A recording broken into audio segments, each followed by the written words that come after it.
First movie ചെയ്യുമ്പോ തന്നെ ആ ഒരു പേടി അങ്ങനെ ഒന്നും ആ ഒരു ഫേസിൽ ഉണ്ടായിരുന്നു. പക്ഷെ ഞങ്ങൾക്കൊന്നും തോന്നില്ല.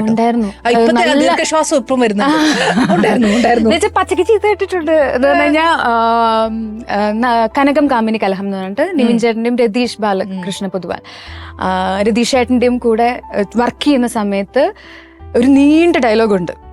അപ്പം അത് ഞാൻ ഇവിടുന്ന് റിസപ്ഷന്റെ അവിടുന്ന് പറഞ്ഞു എല്ലാവരോടും ഞാൻ ഇങ്ങനെ തർക്കിക്കുന്ന ഒരു സാധനം. അത് വൺ ഷോട്ട് എടുത്തേ പറ്റൂ, ബ്രേക്കിംഗ് പറ്റില്ല. അപ്പൊ ഞാൻ വിചാരിച്ചു വൺ ഷോട്ടോ പറ്റില്ലല്ലോ എന്നുള്ള രീതിയിൽ പോയപ്പോഴത്തേക്കിനും ഒരു വട്ടം പോയി, പകുതി എത്തുമ്പോഴത്തേക്കിനും മറന്നു പോവും, ബ്ലാക്ക് ഔട്ട് ആവും, വീണ്ടും പോവും. ഇതിങ്ങനെ ഒരു 21 വട്ടം പോയപ്പോഴത്തേക്കിനും ബ്രേക്ക് പോയി പഠിച്ചിട്ട് വരാൻ പറഞ്ഞു. നമ്മുടെ കോൺഫിഡൻസ് പോയി. അപ്പൊ വിനയ് ചേട്ടൻ വന്നിട്ട് എന്നോട് പറയുന്നത്, അതെ എത്ര ചീത്ത കേട്ടാലും കുഴപ്പമില്ല, ഇതിന്റെ ഔട്ട്പുട്ടേ ആൾക്കാർ കാണുള്ളൂ, അപ്പം ഫൈനൽ ഔട്ട് അടിപൊളിയാക്കാൻ നോക്ക്, അത് ബാക്കിയുള്ള പറയേണ്ടവരൊക്കെ പറഞ്ഞിട്ട്. അപ്പൊ എനിക്ക് തോന്നി ശരിയാ, ഫൈനൽ ഔട്ടല്ലേ ആൾക്കാർ കാണുള്ളൂ, അപ്പൊ ഞാൻ എന്തായാലും ചെയ്യാന്ന് പറഞ്ഞിട്ട് അങ്ങനെ ചെയ്തപ്പോഴത്തേക്കിനും ഓക്കെ. എന്തോ ഒരു പേടി. അപ്പം വിനയേട്ടനും പറഞ്ഞു നമുക്കത് ഇഷ്ടം പോലെ കിട്ടിയിട്ടുണ്ട്, ചീത്തയൊക്കെ കേട്ടിട്ടുണ്ട്.